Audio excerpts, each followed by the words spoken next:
Good morning, everyone. It is a great pleasure to have you here this morning. Beautiful day, beautiful summer day of June 17, 2021. It's a great pleasure for me. I am the Assistant Director of SupplyRI at the Rhode Island Commerce Corporation. My name is Doris Blanchard. And this morning I am with my colleague, William Coda, who is the Offshore Wind Supply Director at the Rhode Island Commerce. He has a great experience. He was 9 years as an officer at the U.S. Guard. I promise him that I'm not gonna, read all his bio because it will take almost half an hour of this presentation. But we have been working together in the last few months, for him to learn about SupplyRI, and especially in the offshore wind. We are so excited to have today our newest anchor, Orsted. And this morning we have Grant Van Wijngaarden. I hope I'm pronouncing his last name the correct way. And he's the Senior SupplyRI Development Manager for Orsted. He will have an opportunity this morning to provide you a lot of information. So please, make sure that you add your questions in the chat room, in the chat box. And at the end, we're going to have a Q&A session. So without any further ado, it is my pleasure to introduce you to William Coda.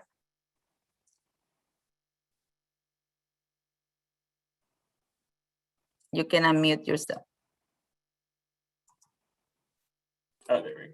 Okay, there we are. Perfect. Good morning, and thank you for that introduction. I'll say Doris and her team have done a great job through the pandemic, and SupplyRI has been a great resource to connect the larger companies and the anchors in the state with smaller businesses and opportunities. And so I'm really glad that we've extended this to Orsted, which I think will be a great way for companies to get into the offshore wind supply chain. My role at Commerce is about building that supply chain. So in the chat, just briefly, I've dropped a link to our RI Commerce's website focused on offshore wind. There's a lot of resources on there, other webinars about boat building, the future of fuels, all that stuff. And so take some time to look at that, register for the supply chain, and then also my email is in there. So that's just quick introduction to me, and I'll take any follow-up questions. Feel free to email me. But today, I think we're very privileged to have Grant Van Wijngaarden on the call. As Doris said, he's the Senior Supply Chain Development Manager for Orsted, and he's working across Orsted's U.S. projects. So not just the Revolution Wind, which is serving Rhode Island and Connecticut, but also their project serving New York and the broader region. He has a long history of consulting in the oil and gas industry, but is very excited to transition over to the renewables industry and help us clean up, our energy sector. So he's been working with Orsted since 2019 and has great experience in the sector, working with local companies, and is very passionate about building a U.S. supply chain. So I'll hand it over to him, and thank you again, Grant, for attending, and Doris, thank you for hosting this event.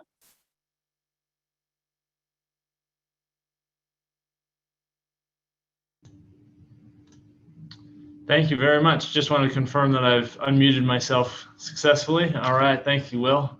And thank you, Doris and Bronte and SupplyRI for organizing this event.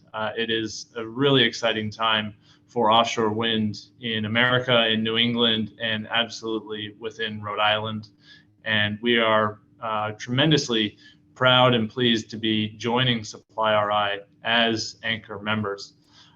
Through the Revolution Wind project, Orsted and Eversource are committed and dedicated to building a U.S. supply chain, and that includes Rhode Island. And we are delighted to have the support of SupplyRI and engage with SupplyRI members to help us build offshore wind industry in the U.S.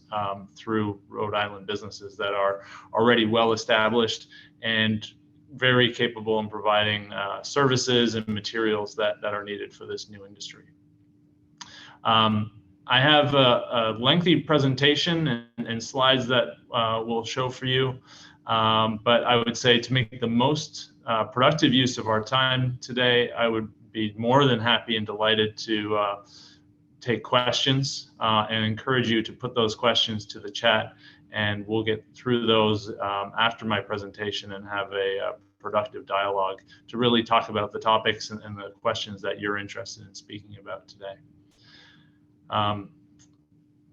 As Will provided my introduction, I'm the Senior Supply Chain Development Manager with Orsted, and in my role, my work is to support our offshore portfolio and the development portfolio for establishing and helping build a U.S. supply chain for offshore wind. I've recognized a lot of names and companies already joining today, and I look forward to meeting and engaging with companies that I haven't yet met who are interested in learning more about offshore wind and seeing how they can contribute to what will be a tremendous industry in the U.S. Next slide, please. In my presentation, I'll provide a brief overview of Ørsted, Eversource, and the Revolution Wind project. And I'll also provide an overview of what is an offshore wind farm and the major elements that go into building one. And following that, I'll highlight and pinpoint some specific examples for supply chain opportunities for businesses in the region and specifically in Rhode Island. To get started, as an introduction to Ørsted, Orsted is a Danish renewable energy development company. We are pioneers and are the largest offshore wind developer globally. We have been building offshore wind farms for more than 20 years, and we have experience with the very first offshore wind farm, which we constructed in 1991 off the coast of Denmark in Vindeby. It's interesting to note that that project has successfully been decommissioned after its full planned life. That was in 2017. And we have a wide array of projects that we are currently owning and operating in Europe, Asia Pacific, and certainly worth mentioning in the US. As Rhode Island is the pioneer in the US offshore wind industry with the Block Island project, the 5-turbine, 30-megawatt project, Orsted is delighted to have that within our portfolio. As many of you know, that was constructed in 2016 by Deepwater Wind, and through the acquisition by Orsted of Deepwater, that's now a project that we're owning and operating, and really delighted to be operating that today, in addition to working with so many American businesses to support the generation of clean energy from that project. Globally, we have successfully constructed 28 offshore wind farms and are currently constructing what will be the largest offshore wind farm in the UK. And in our portfolio at the moment, we have more than 1,500 turbines that we own and operate globally. In the US, we have offices across the Northeast. I'm joining you today from one of our headquarters in Boston. We have a co-headquarters in Providence, and we have offices in a variety of other states in the Northeast. Our partner in the Northeast, Eversource Energy, really requires no introduction, as they are the largest energy company in New England. They have a long history, more than 100 years of serving the region, and they're leading the force in transitioning towards a clean energy future, and they're a fantastic partner with Orsted. Next slide, please.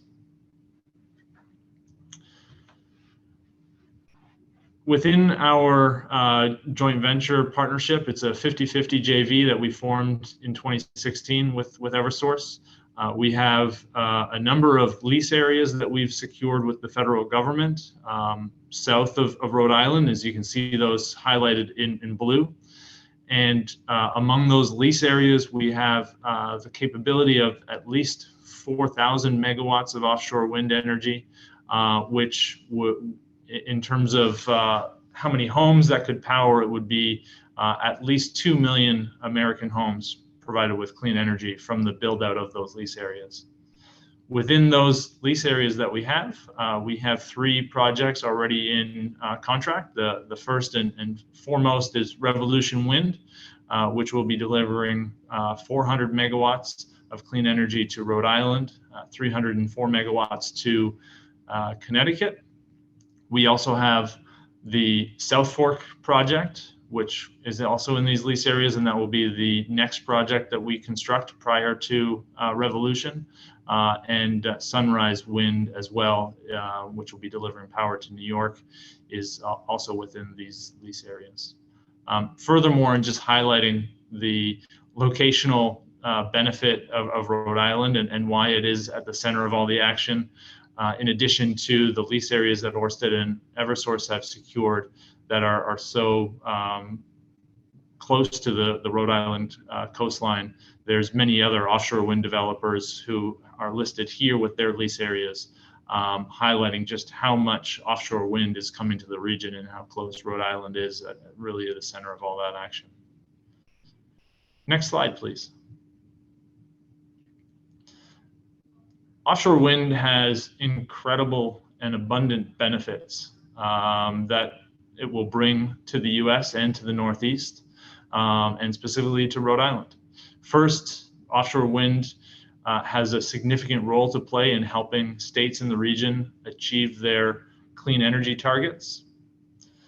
The 3 projects that we have under contracts, Revolution, South Fork, and Sunrise, will provide more than 900,000 homes with clean energy. In addition to that clean energy, there is an abundance of direct and induced job creation that comes from constructing, owning, and operating these wind farms. It really is incredible to the economic development and benefits that will be coming to the region. In addition to, actually, if you go back to the previous slide, just a few more points that I wanted to highlight specifically to the benefits that are coming to Rhode Island. So we have job training programs to build a new workforce in the US and in Rhode Island to support the offshore wind industry. There is abundance of local partnerships that we've already been creating and will continue to do so. And for example, the anchor membership that we have secured with SupplyRI is an example of that. And in terms of port infrastructure upgrades, for the Revolution project, we've committed to investing $40 million in Rhode Island ports, split between Provport and Quonset. And with that, I'm thrilled to share that construction is already well underway with our facilities at Provport. There we are constructing a facility that's 228 feet long, being constructed by a local general contractor, Demio, who has already been engaging with a lot of Rhode Island businesses for works related to that project. And just the construction of the facilities alone will create 40 full-time equivalent jobs to the region. And once those are completed, our plans are to use those facilities for fabrication, assembly of foundation components that will be installed on the monopiles, which will create an abundance of jobs and really exciting fabrication work coming to Rhode Island. Additionally, on that Provport, I think it definitely is worth mentioning that the construction works that Demio is currently performing are under the project labor agreement that Orsted and Eversource have agreed to with the Rhode Island Building Trades Council. And we're just delighted with the amount of jobs and union jobs that are supporting that project coming from local hiring halls.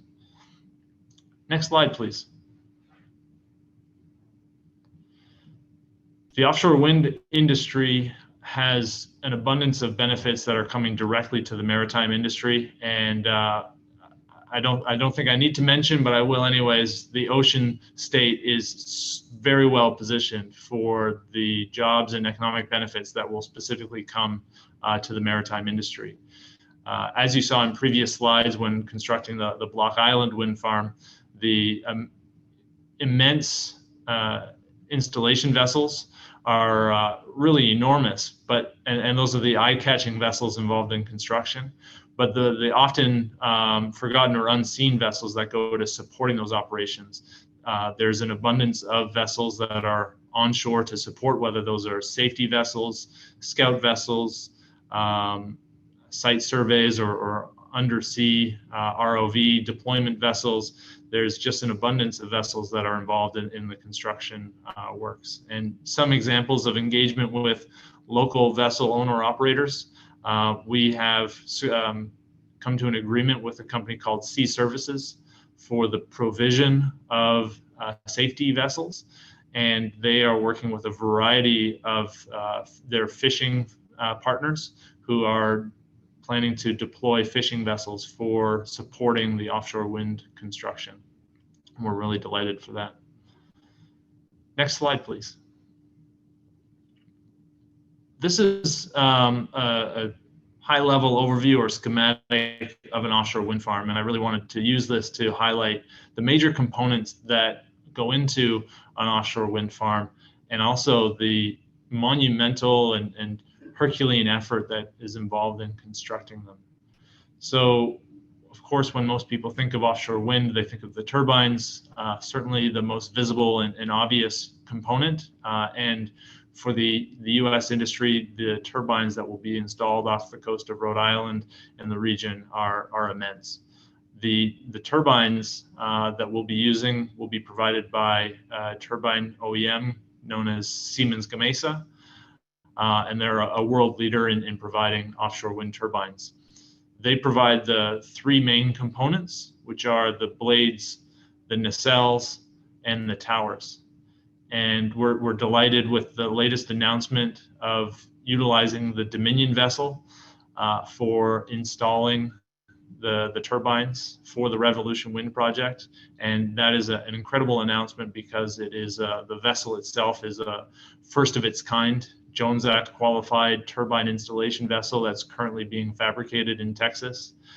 So it's really an honor for Orsted and Eversource to be able to use that vessel for our projects in the Northeast. That's really a significant milestone.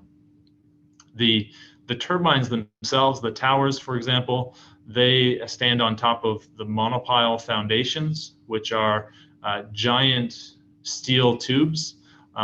These tubes can be as long as 400 feet in length, 40 feet in diameter, and can weigh more than 5 million pounds.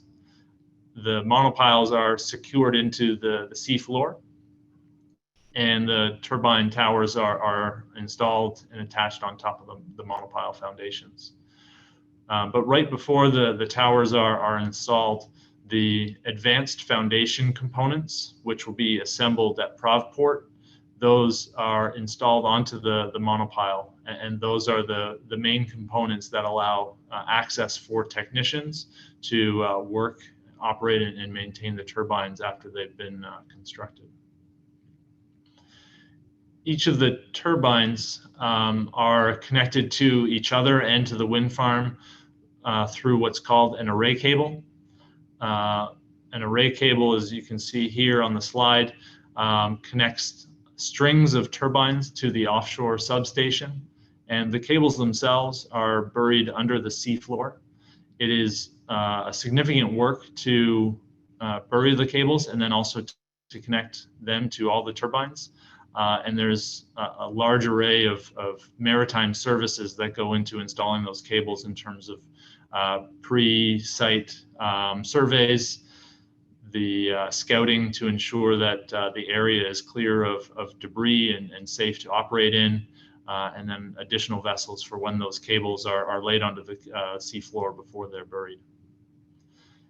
The offshore substation collects the power from the strings of turbines and consolidates that power prior to sending that power to shore. And the power from the offshore wind farm is transmitted via the export cable, which is one large set of cables that will transit from the offshore substation to a landing site where the cable comes to land.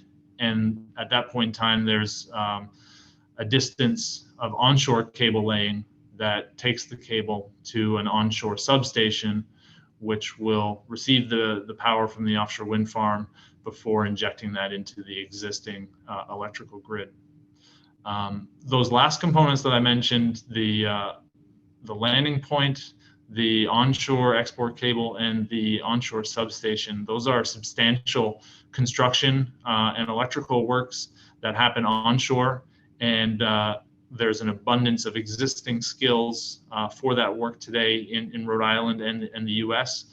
We build a lot of general construction projects and electrical substations and other projects, and really look forward to offering those opportunities for work by Americans to be completing that work. Next slide, please. The next few slides cover some of the main scopes and sub-scopes that go within into an offshore wind farm.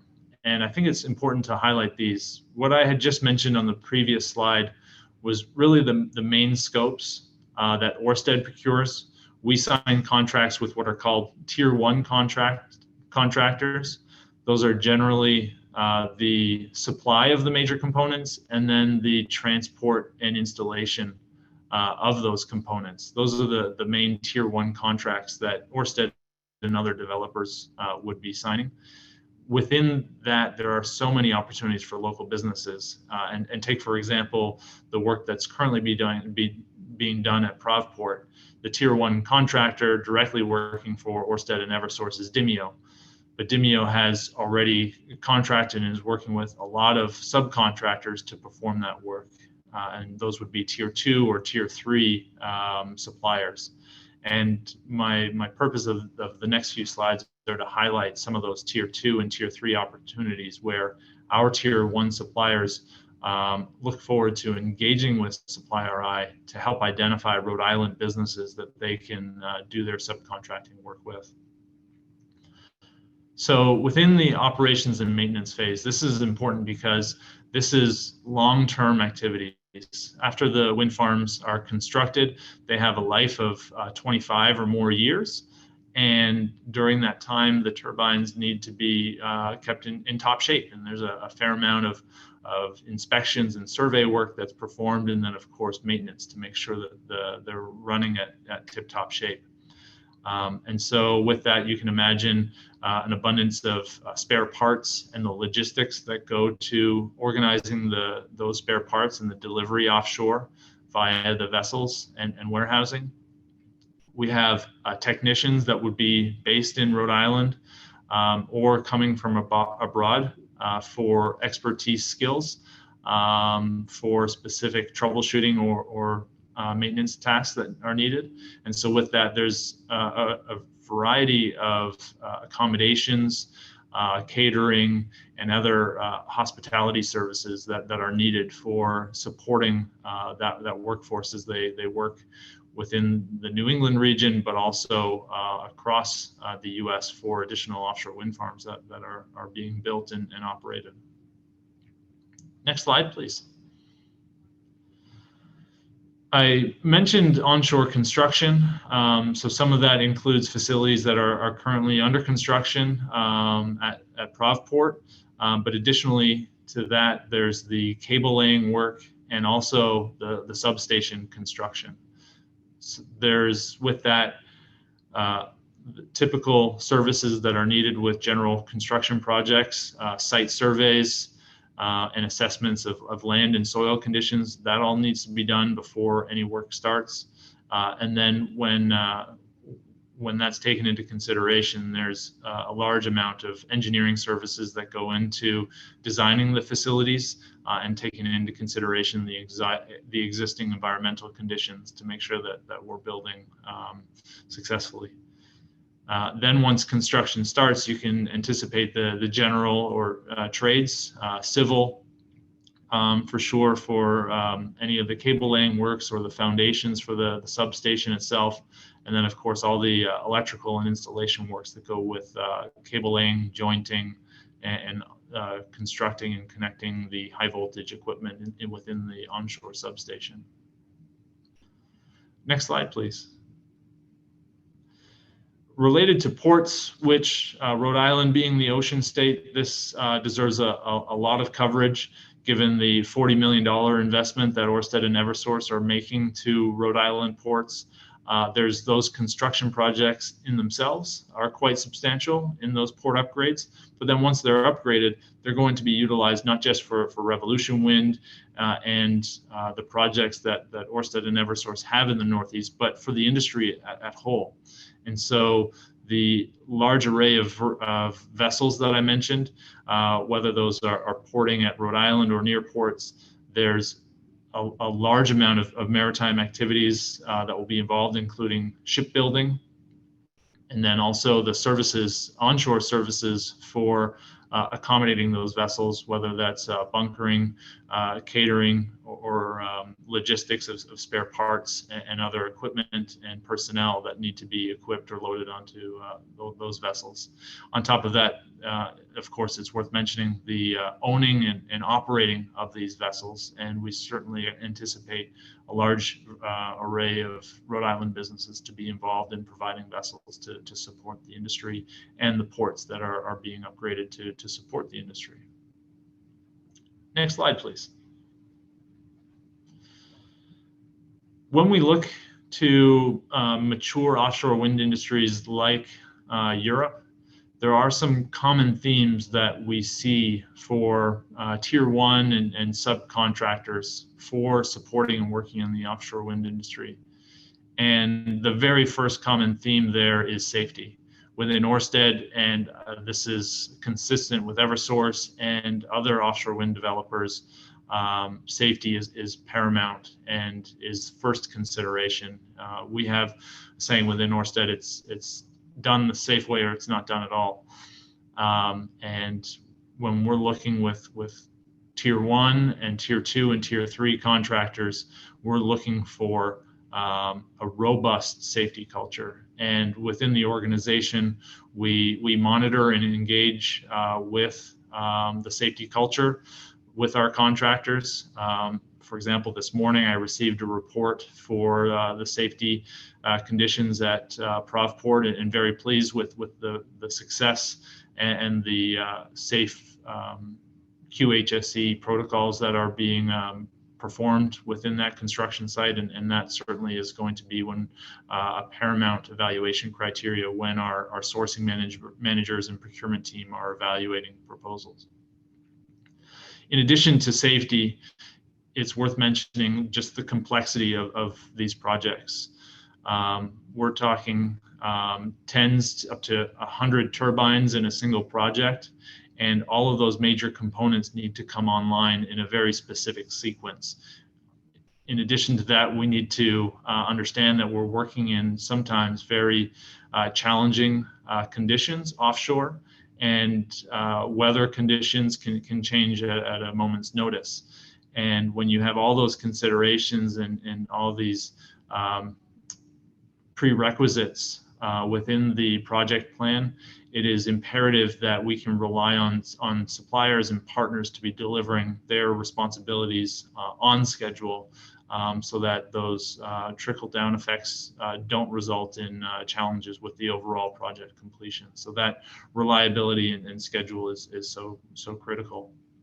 And lastly, in terms of a common theme that covers a few of the circles on this slide, is recognizing that we're working in a very complex environment that has so many stakeholders, whether that's offshore commercial fishermen, recreational fishermen, onshore activities with cable landings and the existing grid. There's just a huge amount of stakeholders that are involved, and we all need to be cognizant of that, and we are reliant on our suppliers to operate in a transparent and adaptable way so that we can make sure that we're building these offshore wind farms with respecting the existing users and stakeholders that are in the environment.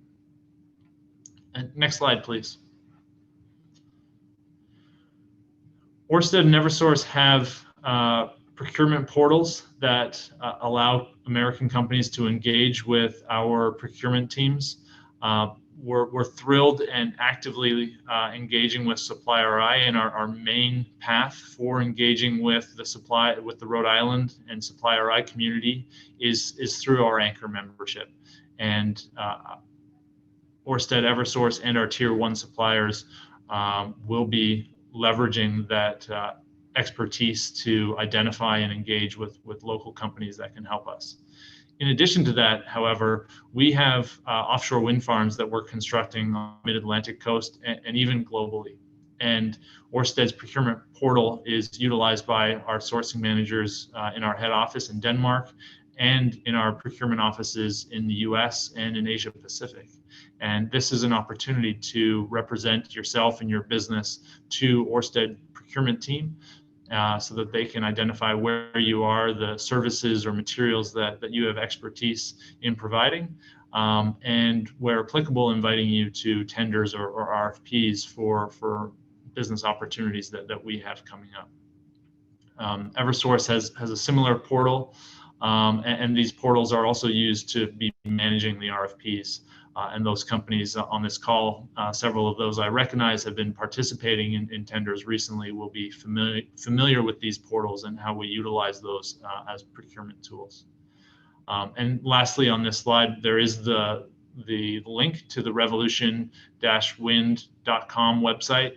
I highly recommend everyone visit that website, add it to your favorites, so you can learn more about the specifics, the stats of the Revolution Wind project, but also there's a news feed, and that's where we are announcing major contracts that get announced or major milestones with the construction of the project. It's a fantastic resource, and certainly I encourage everyone to have a look at that and stay engaged with the project and with us in the industry.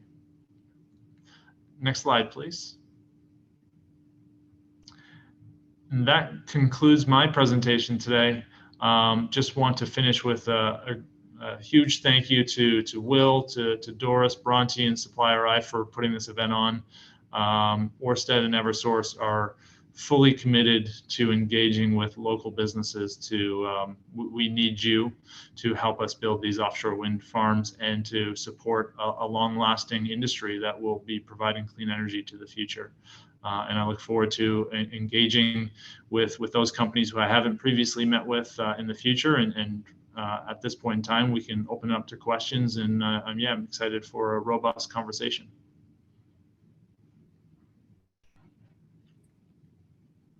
Thank you, Grant. Thank you, Will. This is so exciting to learn about all the opportunities that are available in the offshore wind and the onshore wind. There are many, many opportunities, as you saw on the presentation given by Grant this morning.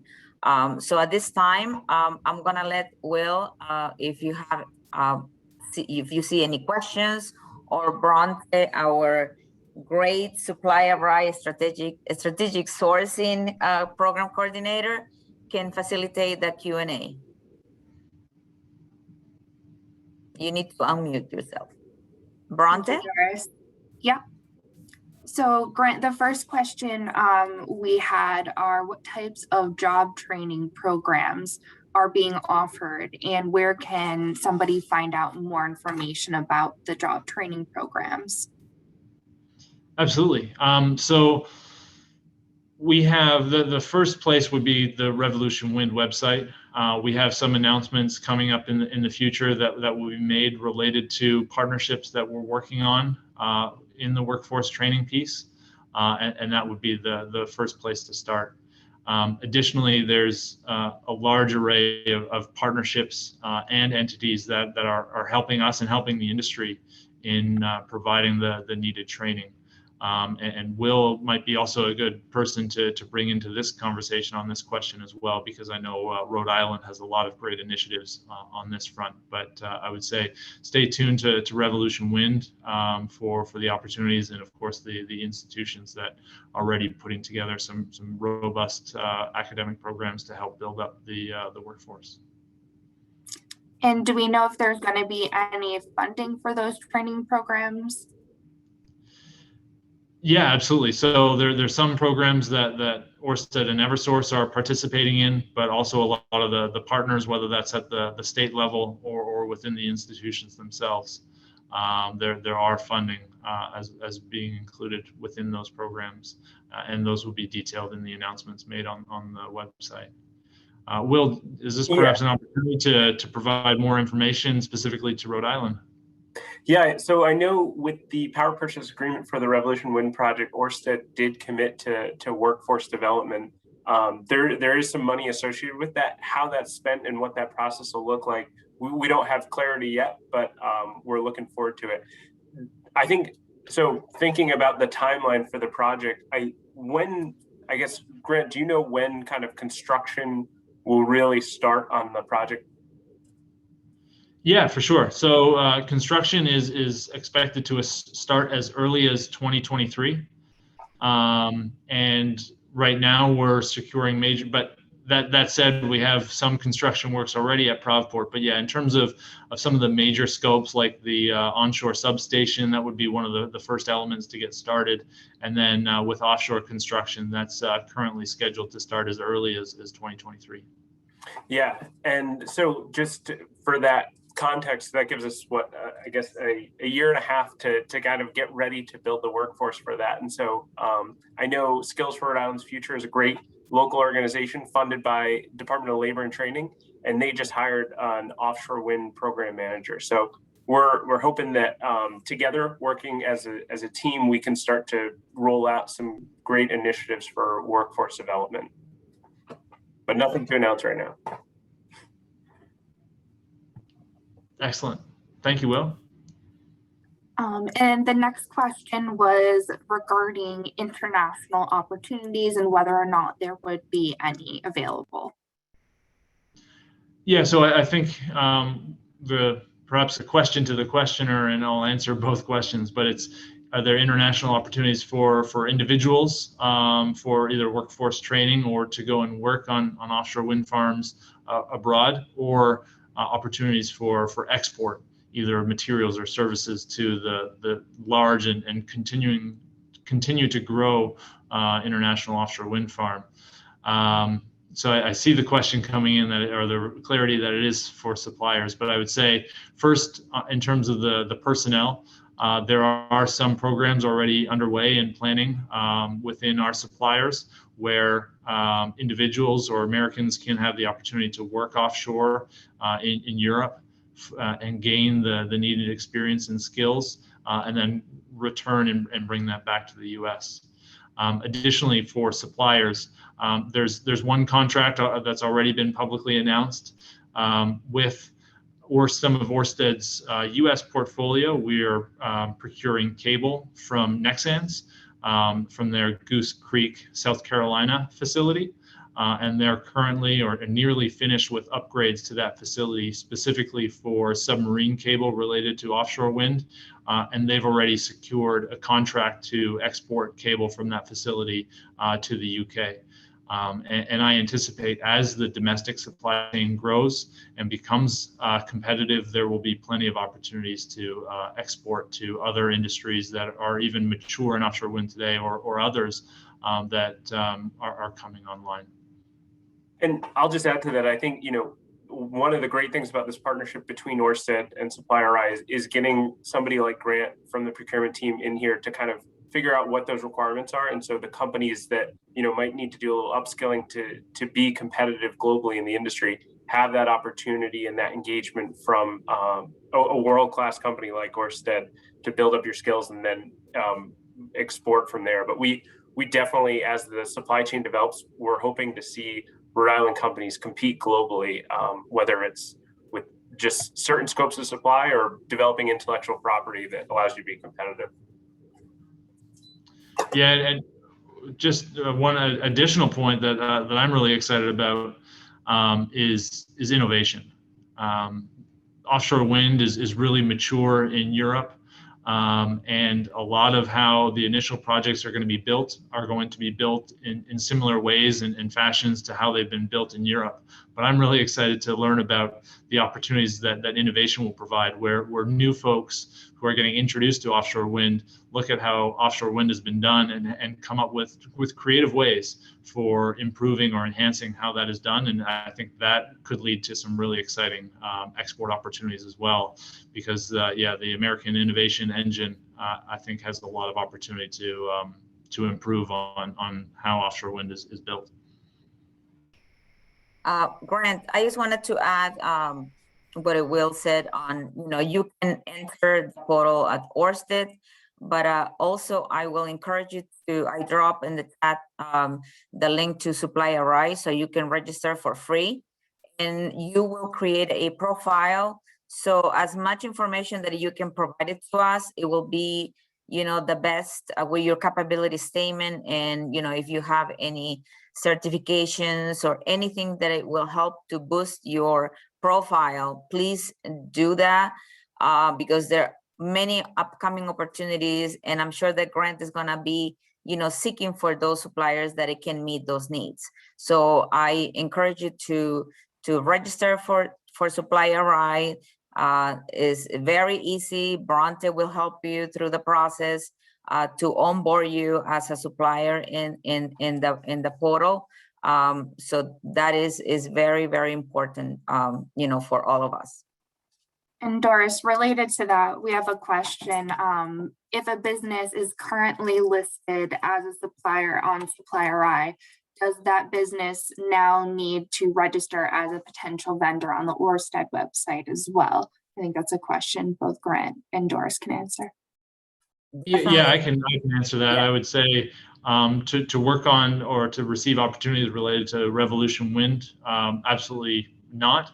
Ørsted, Eversource, and our tier 1 suppliers are engaging with and working with SupplyRI to identify businesses. So when either us or a tier 1 supplier has a specific need, for Revolution Wind, the first point of call will be to SupplyRI, and the hands-on supports that SupplyRI provides will present you to the buyer in that instance. However, for some of the other projects in the US, whether those could be for other offshore wind developers or for Ørsted's portfolio in the US, there are other registries that would help you get visibility for those opportunities. And Doris, did you want to add anything to that? Yeah, no, I wanted to echo what you said, that, that will be the point of contact. So if you are local supplier, or even if you are out of state, one of our economic development goals is to attract you to do business in Rhode Island. So you just need to register, you have an agent, to assist you to register with the Secretary of State to do business in Rhode Island. But, it's the same process. So if you have any questions, I will put my contact information in the chat as well, and Bronte's information, so you can reach out to us, and feel free to give us a call. Thanks. And we have a couple more questions. So the first would be, given the HSEQ standards and requirements for tendering, will Orsted help facilitate relationships with tier 1 and tier 2 suppliers for local small businesses to participate in procurement and service opportunities? And we also have a couple other questions about the procurement opportunities. So I wonder if it would be helpful to just go over where people can find those again. Yeah, absolutely. So the first question about the HSEQ, or at least in Orsted speak, is QHSE, Quality, Health, Safety, Environment. We have very high standards. There's no question about that. And I think the question is two-part. One, in terms of relationships or facilitating connections between tier 1s and then smaller local companies. And there's a few paths. The first path, which we've already discussed in detail, is SupplyRI, and whether that's directly with us, Orsted or Eversource, or one of our tier 1 suppliers, SupplyRI is acting as that conduit to make those introductions between the local companies and the tier 1s. In addition to that, through our procurement process, we are providing listed companies to our tier 1s to help them identify local businesses that they may consider working with. That is not a pre-qualification basis, so that really doesn't address the QHSE standards. And for that, companies will be working and assessing their abilities directly with Orsted or Eversource, or with our tier 1s. And so one example is, I mentioned earlier, Sea Services. With the agreement that we have with Sea Services and the use of fishing vessels to support our projects, within that is an agreement for Orsted to help Sea Services and the fishing vessels within their fleet to provide the necessary support to get those vessels up to the QHSE requirements so that they'll be eligible to be working for us or our partners. In terms of the other question about the procurement process, I think it's worthwhile to point out that Orsted and Eversource's RFPs or tenders are by invite only. So there isn't one specific place where you can go and look at what procurement activities we have and the details for those. With our tenders and RFPs, we have a substantial amount of confidential information that is included in those, and invited participants or companies that would be invited to participate in those tenders will be asked to sign NDAs prior to getting the confidential information that go within those procurements. But companies that register either with SupplyRI or with one of the procurement portals and are invited to tender, as the procurement process starts, they'll be provided with the necessary materials. On the quality management systems for manufacturers that are just providing a manufactured good, the Polaris Manufacturing Extension Partnership, which is a program funded by National Institute, NIST, Standards and National Institute of Standards and Technology. Yeah, NIST. It's funded by NIST. They will provide support to help bring your company up to meet quality management standards, so you could bid into a larger project. So that is an existing program for manufacturers in the state that you can go to and use. As far as a company on the services side and meeting those QHSE requirements, or working with Mass CEC, Clean Energy Center, to find a pathway forward to help provide support. We don't have anything to announce right now, but it's definitely on our radar. I think the biggest things we're talking about are workforce development, and then also on the services side, how to help companies meet with those. Like I said, nothing specific to announce right now, but it's definitely on our radar as issues to address and provide support to the local business community.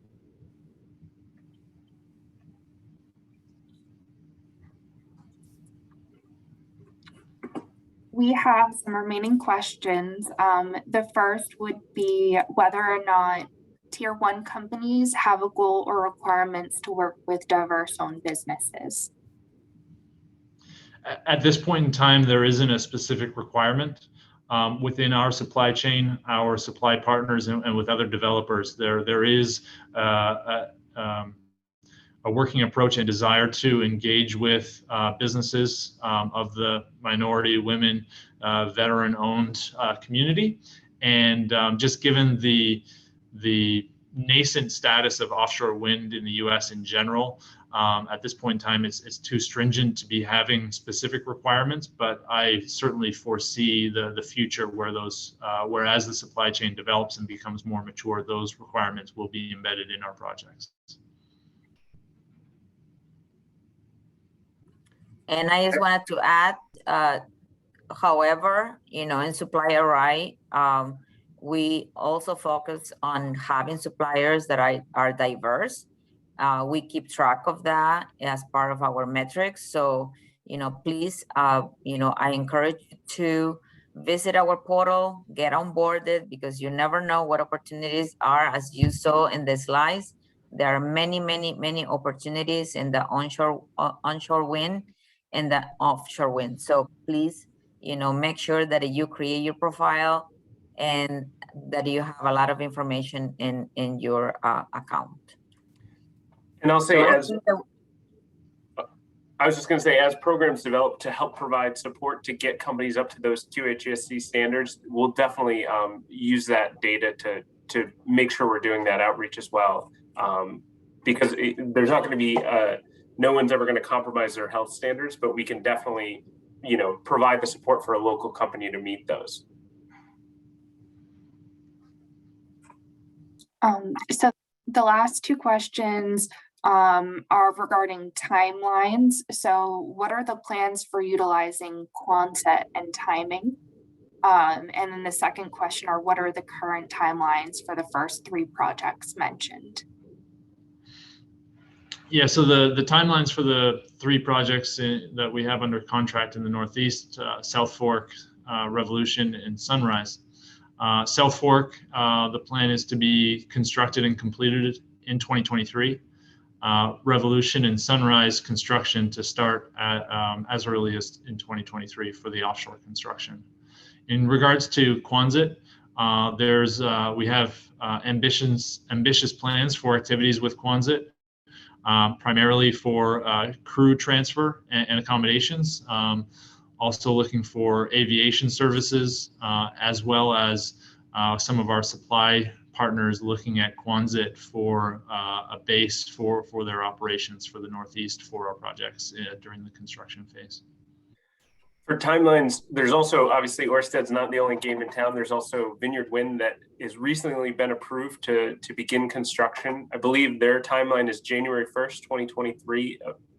Components will start arriving in New Bedford, and we're likely to see some spillover of the economic opportunity from that project from New Bedford into Rhode Island, and as we'll likely see some opportunities from Revolution Wind feed over into there as well. So Orsted is, obviously, this is a great project, Revolution Wind, that we're talking about, but there is the broader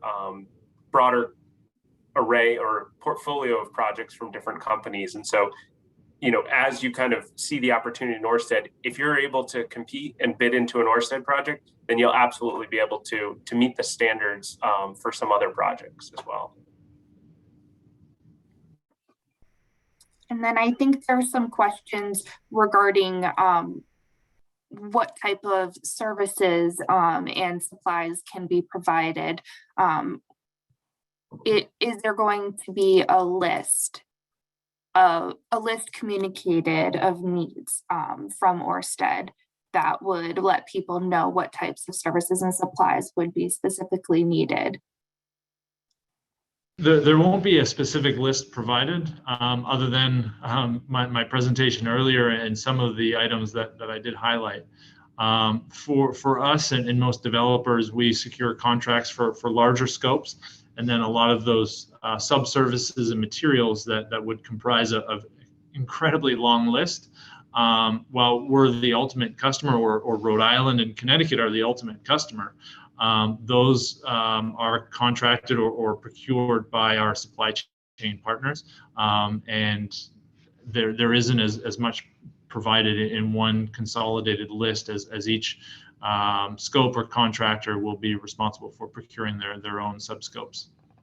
And if I can just add to that, Orsted has been, for the tier one suppliers that are capturing those large contracts that Grant's been talking about, Orsted has been introducing us to those companies as they look to bid into those projects, and they're very interested in using SupplyRI, and they will also be able to access that data to find local companies to meet that scope. So it may not be Orsted that's your final customer. It may be a company like Demi, which could be bidding into this, but they also captured the contract for the installation of the Vineyard Wind project. So they're a company that will likely be working across developers and across different projects, and that might be the ultimate customer, not necessarily an Orsted, which is a great relationship to develop because it kind of gives you access to that broader one. So keep an eye out for those when those contracts are announced, because that might drive who your actual customer that you're bidding into.